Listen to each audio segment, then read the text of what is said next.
Good morning. Good morning, everyone. I'm sorry we've had a few glitches here, but we're working through them. So I hope it hasn't been too problematic for folks. So again, good morning. My name's Amy Finley. I'm with Florida ExpertNet, and I'd like to welcome you to the second forum on expert finder systems.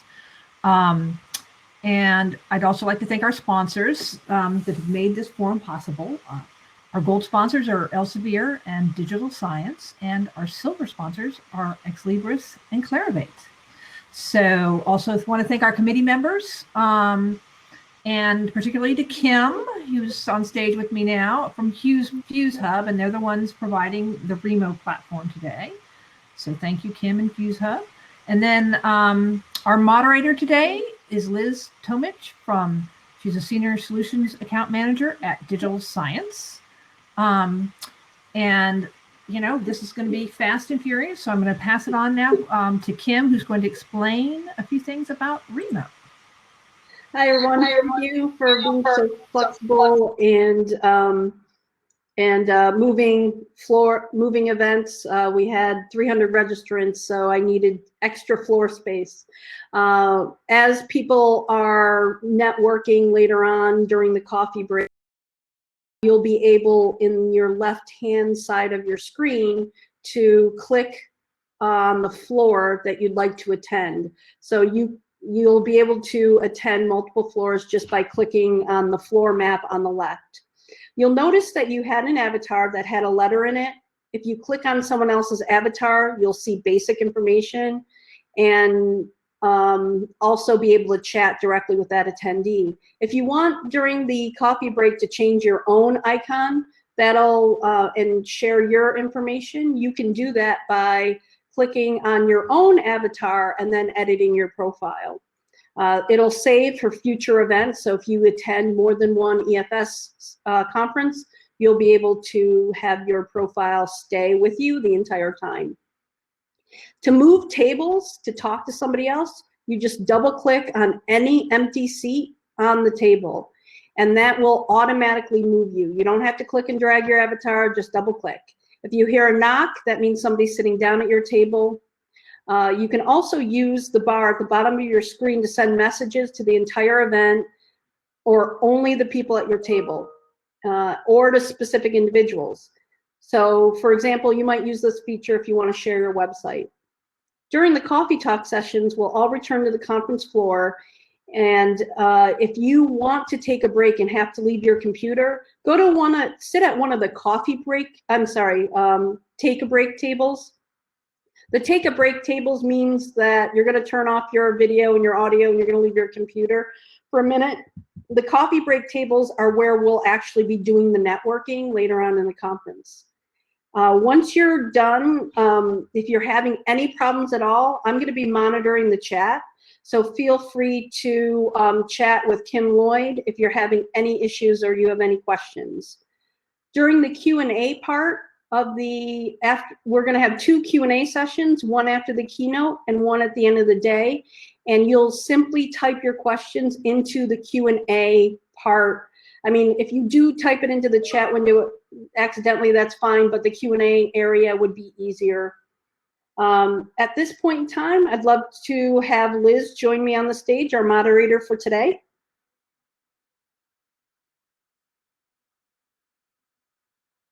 Let's see.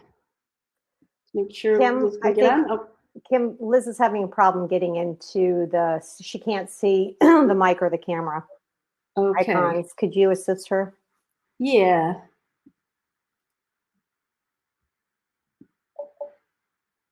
Whoops, did I do the right person?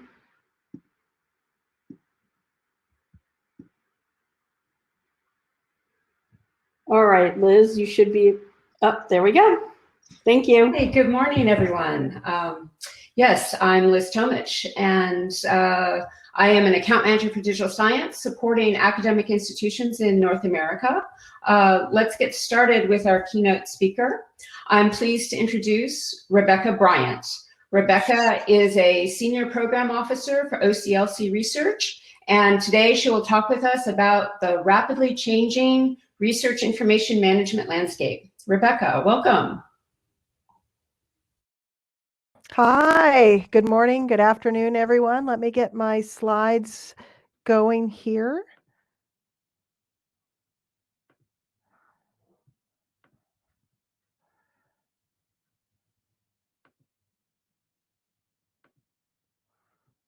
Okay, that should look great. Hi, I'm really glad to be joining everyone today. I'm going to say a few things about myself, and then we're going to spend a lot of time today talking about the research information landscape with a focus on the United States. And so first, a couple things about me. I do work at OCLC as Senior Program Officer. And prior to my time here at OCLC, I spent most of my time at the University of Illinois at Urbana-Champaign as an assistant dean in the graduate college, working with graduate education, postdoc affairs, and also working very closely with the library, which led to later roles, first as director of community at ORCID, and then later back at the University of Illinois, leading the implementation of the pure RIM system for the campus. So I have sort of a background that leads me to be always very interested in this changing landscape. So a couple things about OCLC, because I know folks in the audience probably don't know much about OCLC and why I'm coming to you today. OCLC is a nonprofit network of about 18,000 libraries across the globe, and it provides a way for accessing collected knowledge, collected collections across the landscape. And also as a nonprofit organization, we have the research division for the past 40 years has served as sort of a think tank to supporting libraries both with technical development and with thought leadership.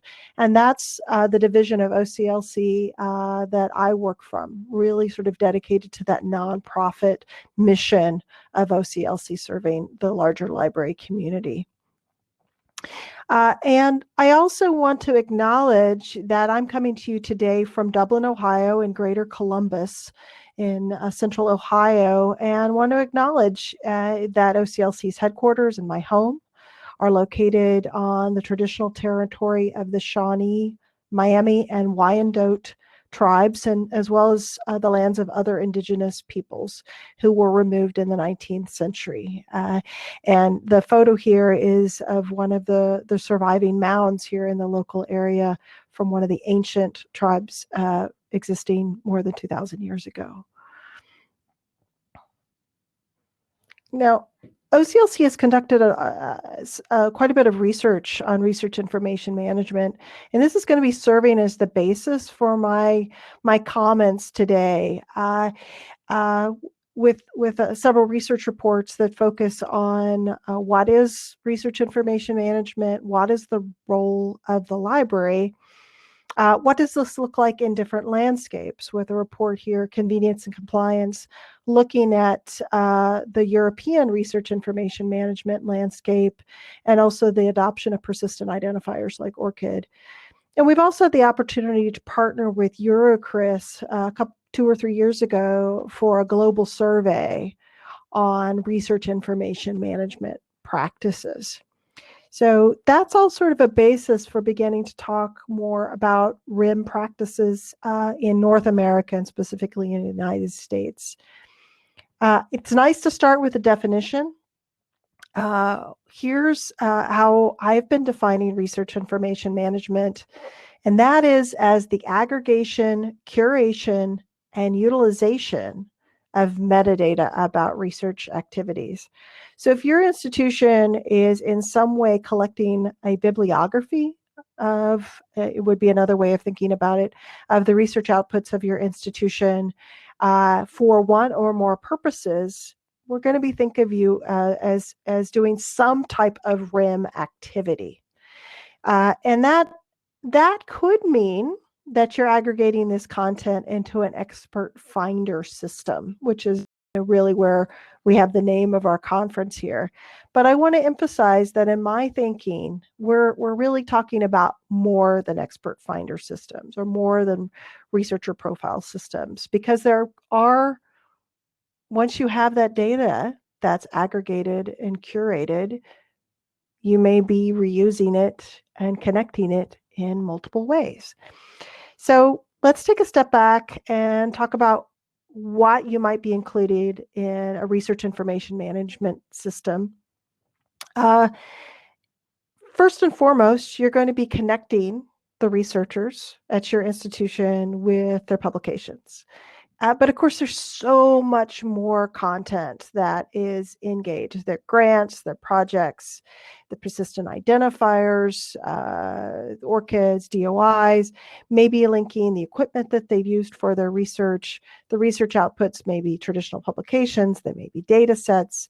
And then depending upon where you are, this also may be linked to things like statements of impact, which is going to be really important within the European community, less so here in the United States.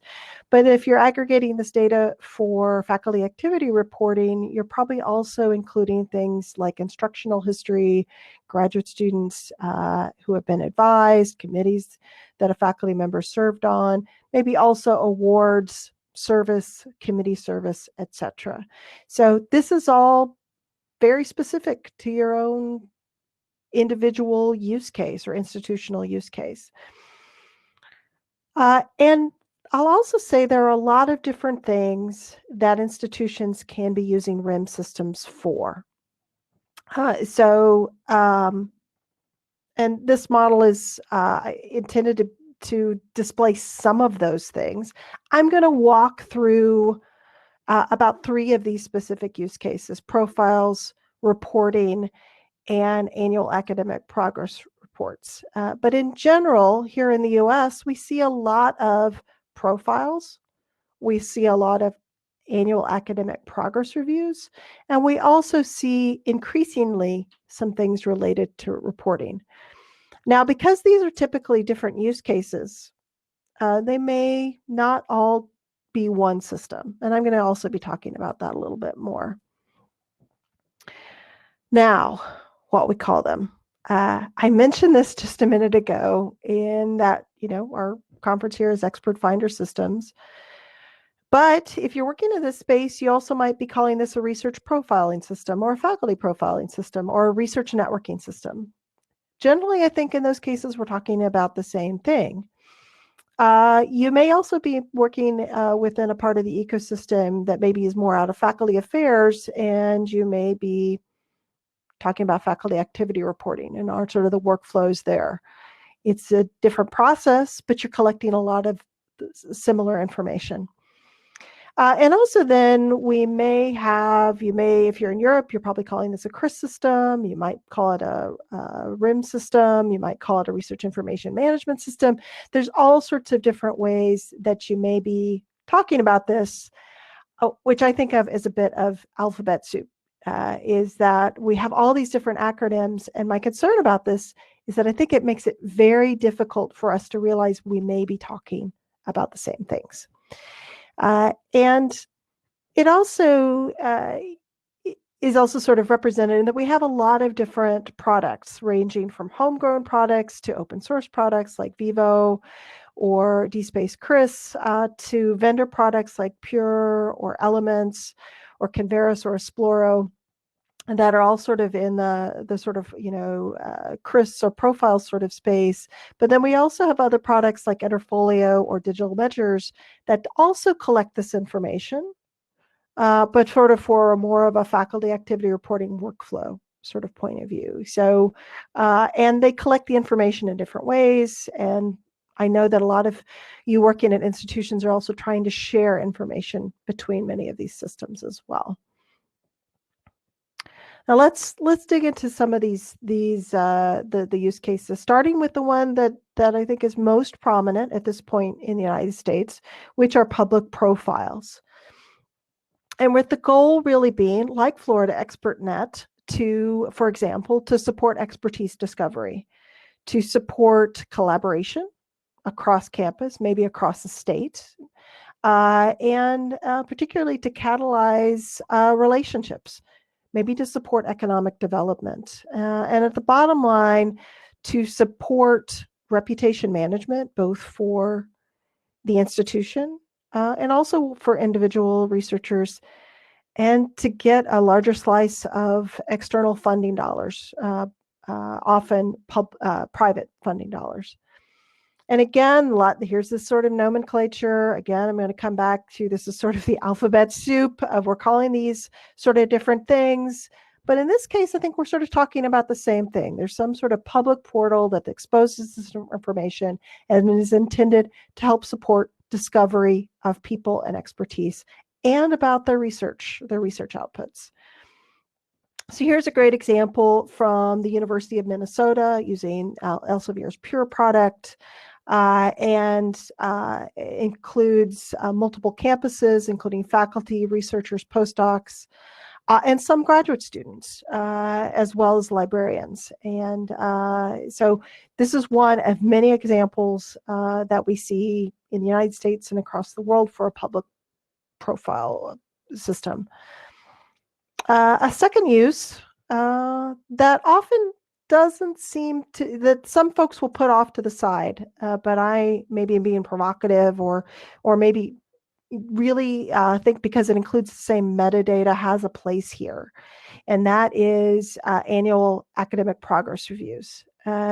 Lots of different things folks call this. Faculty activity reporting seems to be a pretty common thing that folks call this in the United States, but it's not the only thing. Faculty information system, annual academic progress reviews, faculty report of professional activities. It's probably, there may be as many different versions of this as there are campuses. But in general, this is sort of an HR workflow. It's for supporting annual collection and review of faculty activities, research, teaching, and service. Again, we've got this sort of alphabet soup going on of things that we call this, but we're still talking about the same things. Here's another specific example. And this is from the University of Colorado Boulder. And you can see their link here. They have a faculty activity reporting workflow using symplectic elements. So they're collecting that information using elements, but they also have a public profile. So they have the second sort of use case using Vivo to display the public profiles.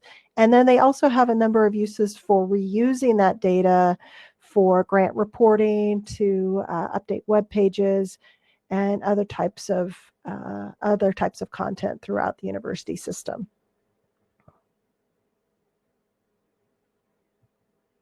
And I'm going to talk about a third major use case, is reporting. And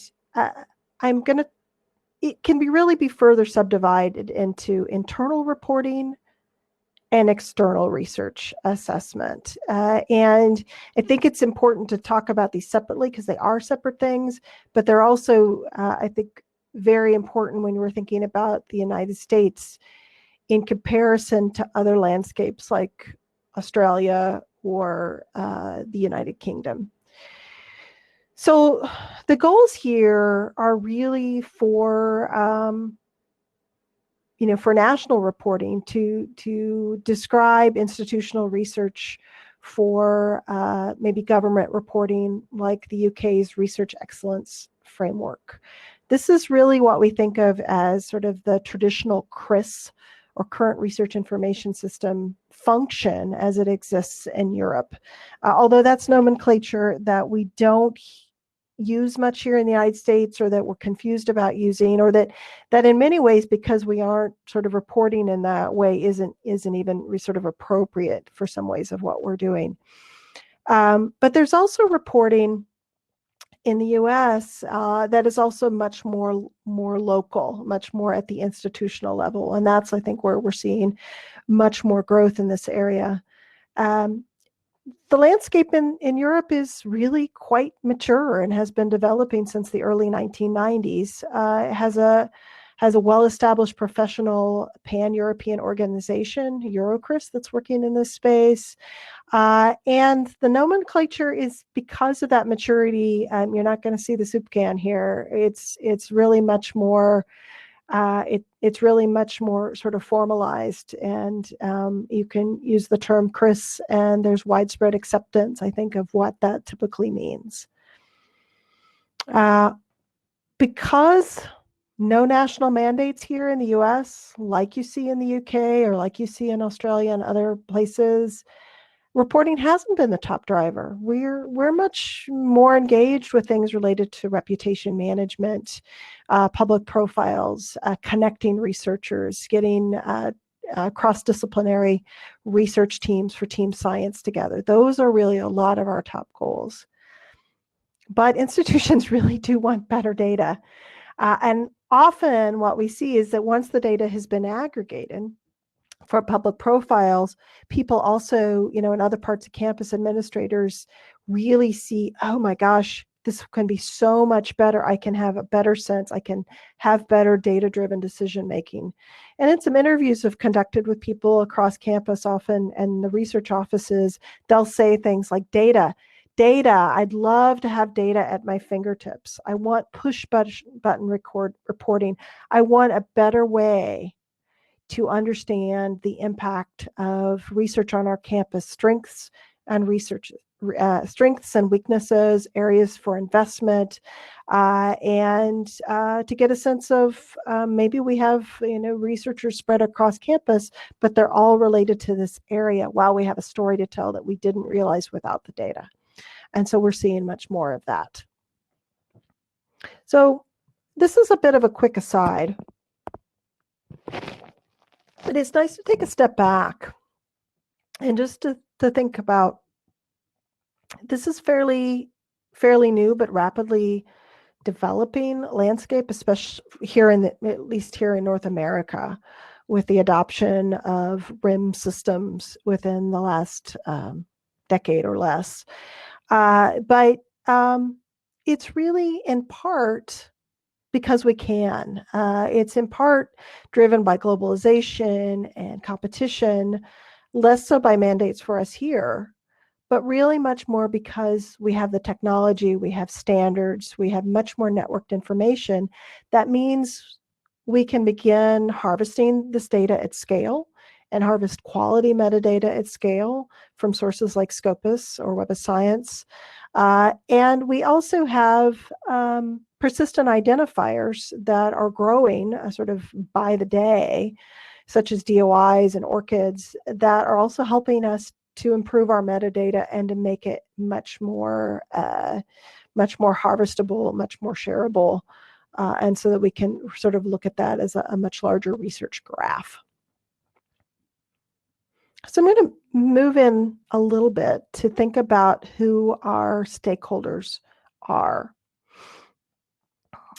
This figure is based from the international survey we conducted in 2017 and 18 with Eurocris. And this is aggregated data across many countries. It's not US specific. But what you look at and what this sort of demonstrates is that there are a lot of different stakeholders working to implement RIM systems, and that main units include the research office and the library and IT, but there are a lot of different stakeholders who are involved with this. And in some other research, recent research we've done here in the United States, here at OCLC, we're also examining how we've sort of distilled this into 6 different units that we think are particularly important, related not just for research information management, but for other research support activities. And that includes things like research data management or ORCID adoption and integration on campus. And so very quickly, that includes folks in academic affairs, the provost's office.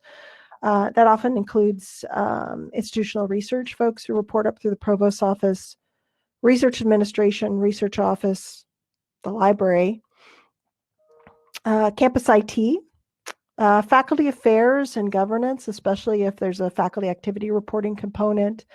And often overlooked, but really important, I think, are the campus communicators, who also are very engaged with that reputation management and who are major reusers of this information. So thinking about the US landscape, what happens when you have multiple drivers, use cases, and stakeholders, and in a highly autonomous and decentralized ecosystem?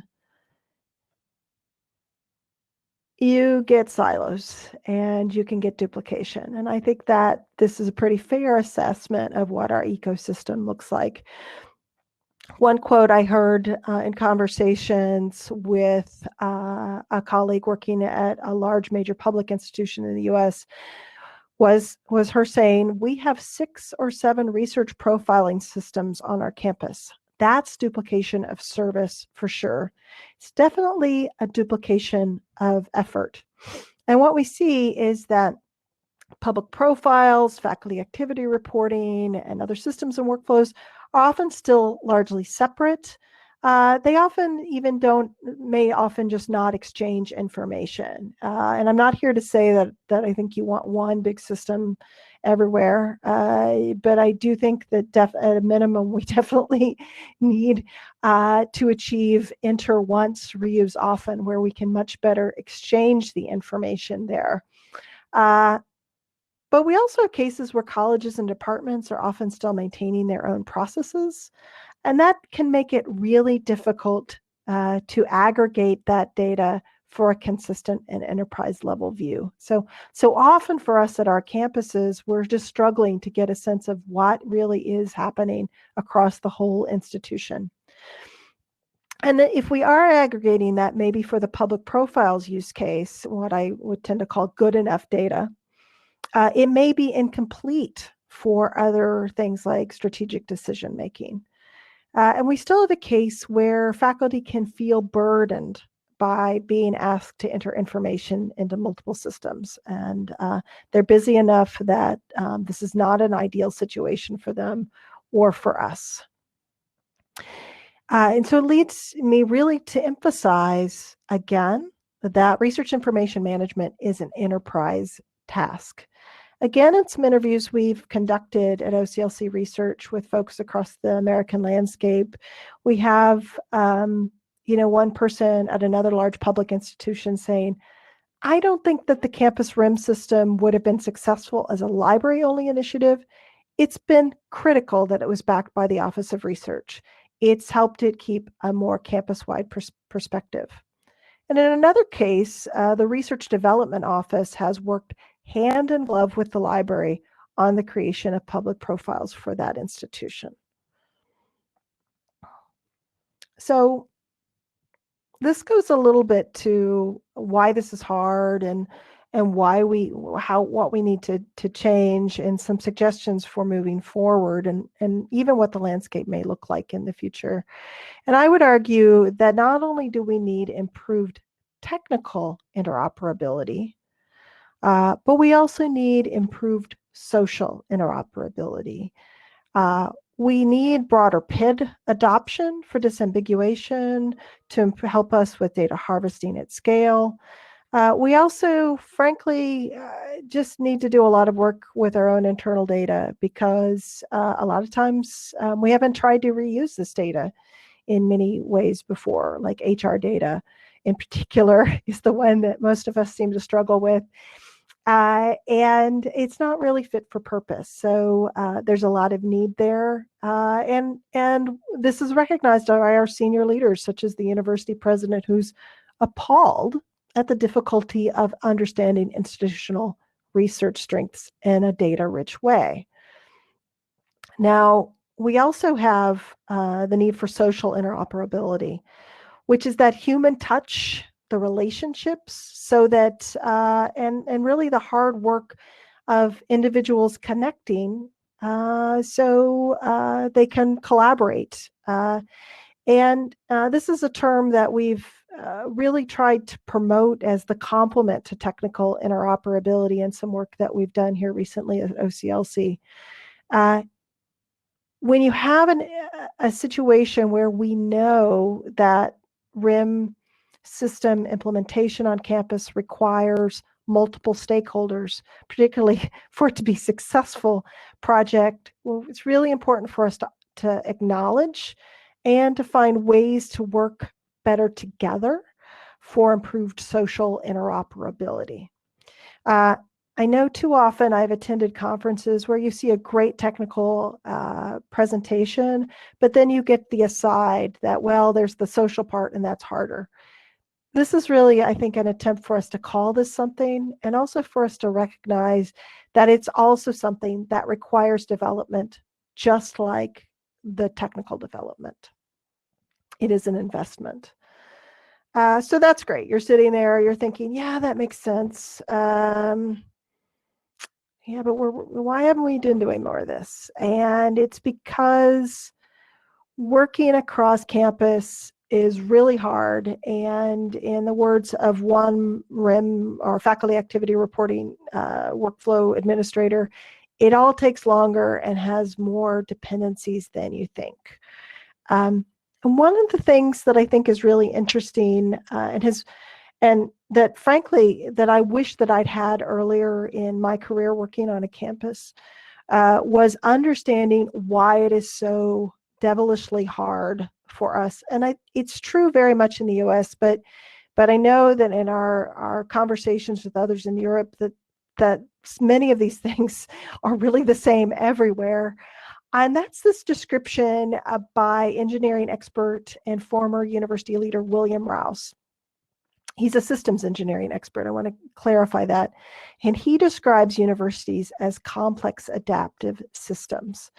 And these are characterized by the following. I'm actually going to dig into my notes a little bit because I think this is really important, and I want to impart this, is that universities can be hard places to work in because they're characterized by nonlinear dynamic behavior.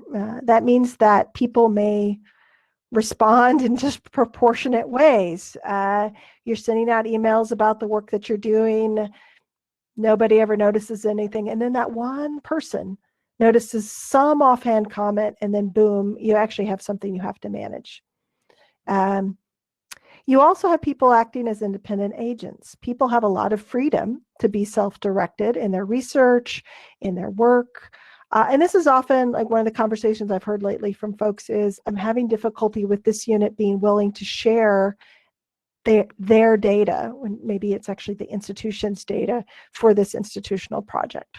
That's sort of a case of that. Goals and behaviors may differ or conflict. Disagreements can be common, especially among faculty who have so much autonomy. And people are actually free to openly disrespect others. And so there can be a lot of conflict in this sort of environment. Not only are folks within campus working as independent agents, they're actually smart agents, intelligent and learning agents. They're working at odds with each other, often working against each other, sort of doing their own thing. And this is where this sort of notion of herding flaming cats can come in, because it can really lead to a lot of chaos. There's no single point of control. It's largely self-organized. While there's a hierarchy of colleges and departments, there's a lot of independent self-organization. So this sort of contributes to that chaos. And it's important to recognize that because there's no single point of control, mandates just by and large do not work. Universities do not work in a command and control sort of ecosystem.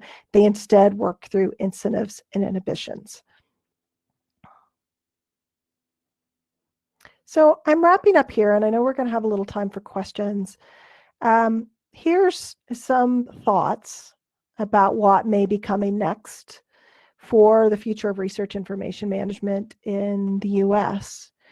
I think particularly with COVID, we have less tolerance for duplication of effort, for costs, for staff, and for licenses.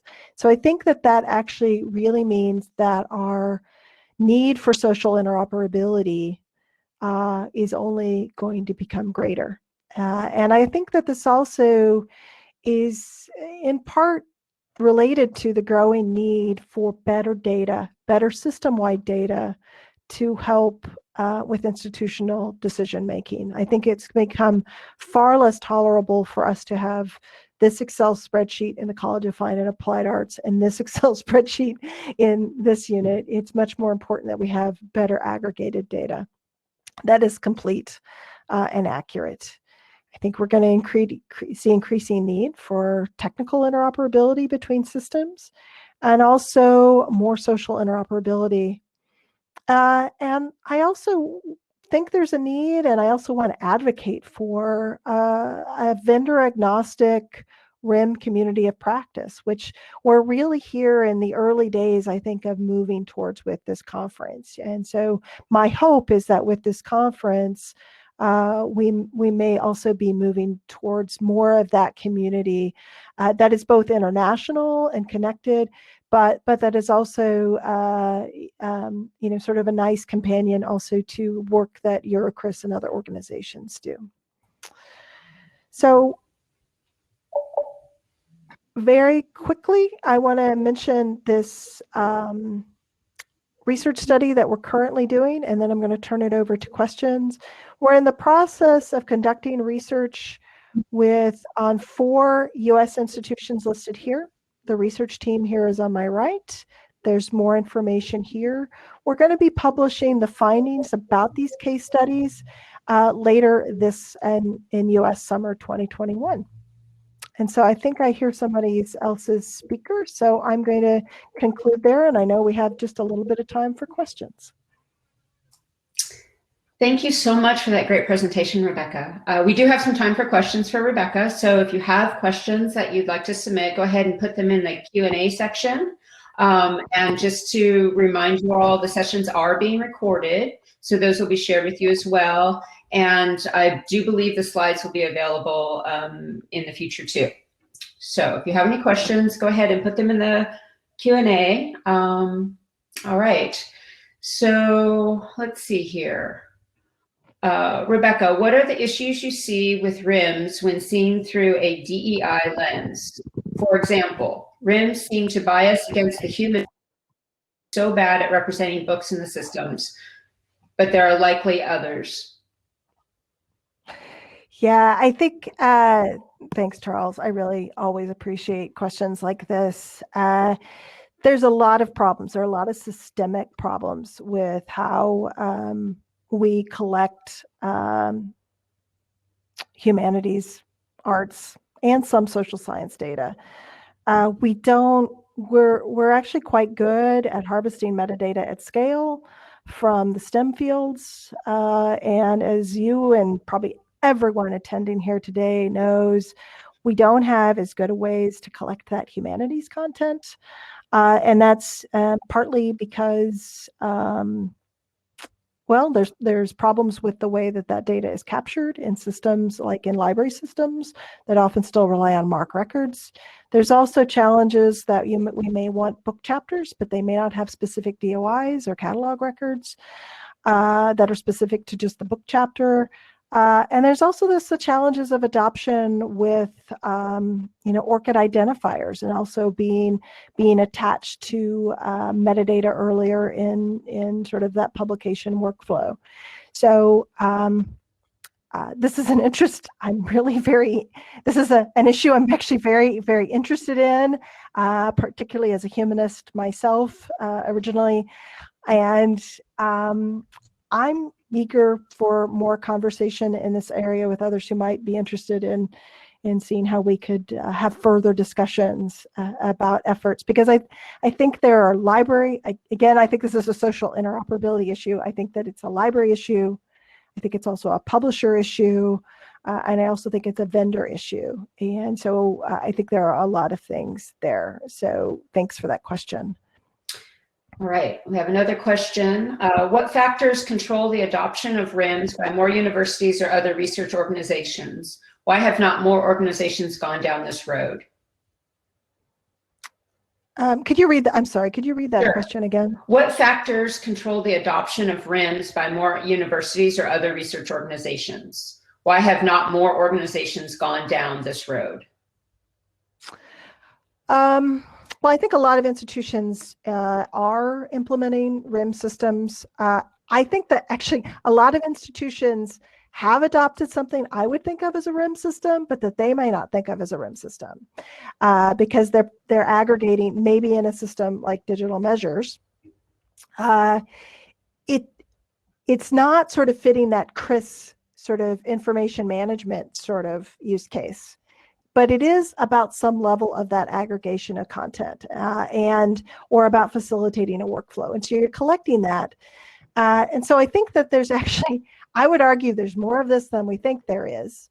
And it would be really nice if our communities could be speaking more together about this. But then the other comment is for institutions, this is also something that's not cheap.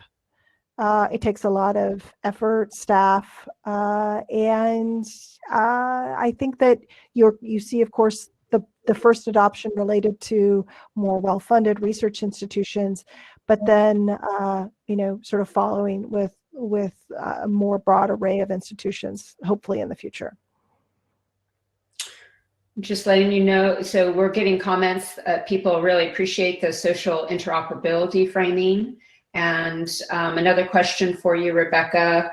From your national, international perspective, please share a few best-in-breed examples of how these systems are leveraged to advanced research.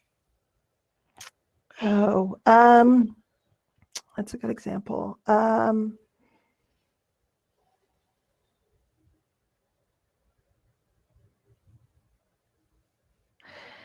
I think there are a lot of good examples. I think the challenge is that it's also sort of hard to quantify. I think that if you talk so much about what are, in the US, our research networking systems, our research profile systems, Vivo, RNS, Pure Discovery Module for symplectic elements, et cetera, is really about connecting researchers. But it's also, I think, that many folks would say it's really hard to quantify. That's about the storytelling. But I think there's some great examples out there. I'm going to point to the work that Texas A&M does with Vivo. I would point to, in the US, I think also work that UCSF, University of California, San Francisco, does using RNS. And I want to also, I think, just point largely to the EuroCRIS community. And I think a lot of efforts there, also because of a lot of the mandates that I think are related to RIM systems being used more for open access monitoring, and for us to get a sense of that. We're not seeing much of that in the US, maybe with the exception of the University of California's CDL. But I also think that there's some real opportunities there as well.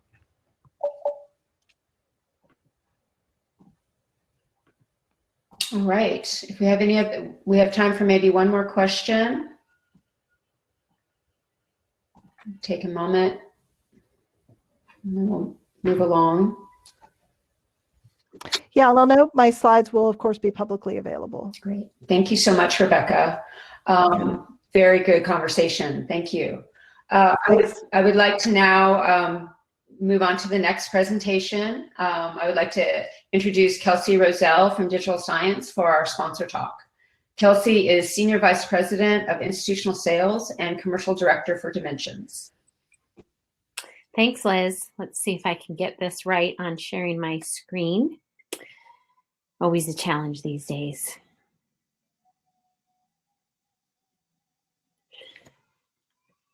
Let's see. Liz, you'll have to tell me, do you guys see my screen? I hope you do. Yes, we see you. Okay, excellent. Thanks for letting us speak for a few minutes about digital science. As Liz said, my name is Kelsey Roselle, and I am the SVP for Institutional Sales and the Commercial Director for Dimensions. Digital Science is a pretty unique company. And as I go through just a few slides here to talk about who we are and what we are, I hope that it becomes evident on how we are an ecosystem of products that help with discovery of finding expertise across institutions and industry because of the unique ecosystem that we have. So Digital Science has invested in small innovative software companies since its inception, which was in 2009. And when they look at the tools that they invest in, they look at how coming into the portfolio of products is going to be beneficial to the subscribers of those tools. So Digital Science, as I said, has been around since 2009. And I joined the company in 2012. And at that time, they had 4 products in their portfolio.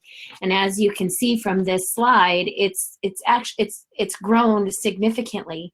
But each of these tools are valuable alone, but they are even more valuable when you look at them together and how they naturally have integrations. One of the things that Digital Science is known for is trying to make part of all of their offerings free for academia. So there are free offerings, for example, to Altmetric. There's a free offering for Dimensions, which is an A&I database. There is a free offering out there for Figshare and so on. So you can see that we really try to give back to the community because most of the founders of these products, these portfolios, are academics, came from an academic or scientific background, trying to solve real world problems. Right now, you have to really consider an ecosystem because we're going through an evolution in the industry overall. And I think even Rebecca's talk kind of hit on this a little bit. And right now, the evolution is in how we collaborate. It's how we demonstrate our impact. It's how we make ourselves visible, how we showcase our expertise as an individual, but also as an organization. And how do we demonstrate our value to people that might be seeking us to collaborate with, or to a funder, for example. How do we show our value to a funder and why they should continue to invest in us? Just looking a little bit about collaboration right now, we know that collaboration has increased over the past few decades, and especially in highly funded disciplines where you have, massively multi-authored publications. Usually those articles that are in the fields like physics and genomics and things like that. And we also know that the funders are increasingly requiring international collaboration, for example. And when you're applying for grants, they will put a requirement in there that you need to collaborate. Sometimes you have to collaborate outside of your country. So you have to have a global collaboration. So we know it's happening more than ever. We know that the collaboration is being driven by funders. And what we also know is that when there is collaboration, there tends to be increased citations, right? So there is a benefit to working with other experts in the world. Finding collaborators, though, using other things besides just traditional sources of data. So, for example, what I mean is if you, and I'll make my slides available because I only have a very short period of time, but what's clear from the literature is that collaboration just isn't being measured correctly. So, for example, given the most popular tools and sources of data out there, we need to be able to measure collaboration to benchmark our universities properly and to find collaboration opportunities that might lead to funding opportunities. So one big issue is that the way that we look at co-author networks alone is just not enough. There has to be more than just looking at that co-authorship network to find an expert to collaborate with, but traditional tools out there focus a lot on that collaboration network. So you need to also look at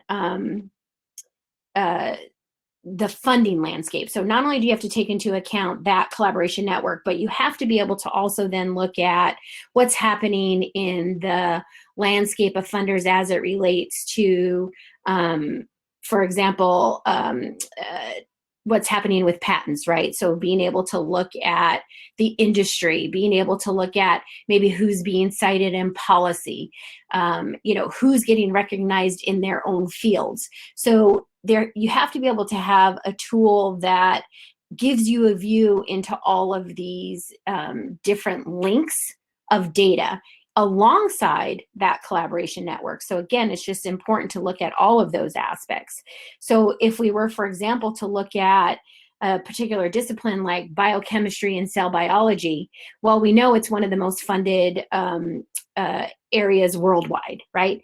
But funding for it and just about everything else that's going on in the world, funding for this discipline as well as others is going down. I mean, this just tends to be a trend right now worldwide. So you can use a tool like Dimensions to look at, where is funding happening in the discipline that I'm in? So not only where globally, where geographically is funding happening, but also who's funding it, right? Who are the institutions that are funding it?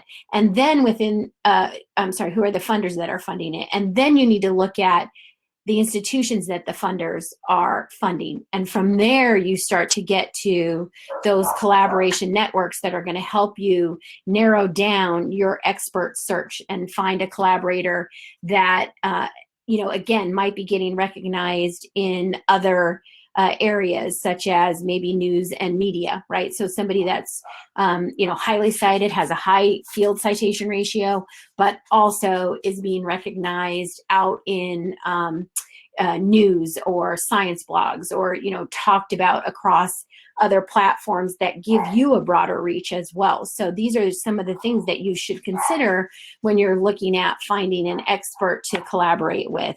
And within the ecosystem that is digital science, we have these tools that work together. So we have a research information management system in what I would consider is a true research information management. It's collecting data from all different types of content. So both scholarly work as well as service, as well as teaching, professional activity. So all these things come together in that system, and then it can go out publicly. So you can, once you've done the analyzing of, where does this collaborator sit within the world, you can then look up a profile on this person and figure out, what type of other attention are they getting, right? Who is their network? And sometimes you can look at a cluster in a network and find perhaps someone that is definitely well recognized in the field, and this is somebody that you can reach out to collaborate with you. So this is just a combination of multiple tools within that digital science portfolio coming together to give you the best lens into finding an expert to work with. Some best practices for finding experts to collaborate with, for example, is that look for relevant researchers that are publishing in countries that have mandates to collaborate. So for example, I just use Argentina because I read an article about it recently that they really have a mandate for their researchers to collaborate internationally. And if they're funded out of any Argentinian funder, that's a mandate from the funders themselves in those countries. So, look for those types of opportunities. Look beyond that co-authorship data to patent holders, right? So, maybe you're going to find an expert who is being funded by someone in industry. When you have industry collaborations, they tend to get more attention, get more citations in the world as well. So there's a benefit there to you as a collaborator to work with someone who is being funded by an industry versus a funder. You also want to make sure that you look to find, those central core authors within a network, though. Those would be the collaborators that you want to consider reaching out to. And even look at, I talked about patents already, but look at other non-traditional attention that people are getting, like, for example, are they being mentioned in public policy, right? Things like that, that will also raise your visibility. So those are just some of the things that, we talk about when we look at using an ecosystem to find the best expert or collaborator to work with. So I know I talked quickly. I wanted to leave time for some specific questions. So I will open it up for some questions.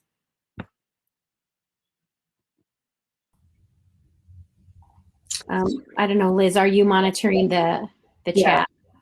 We were actually going to have questions at the end of the session. Okay. Any that come through. So those are great insights, Kelsey. Thank you for those thoughts on research data and collaborations. We could take the questions also. You could talk with Kelsey in the coffee talk that's coming up, which we're gonna just take a quick break for that. This is a chance for you to share your own challenges and successes in research information management with each other. Just a brief breakout. The next session will start at 15 minutes past the hour. So you can continue that conversation in coffee talk. We'll see you again in a few minutes. Thank you, Kelsey. Thanks, everybody. I just wanted to remind everybody that when we leave the broadcast session, everybody will be placed back at a table.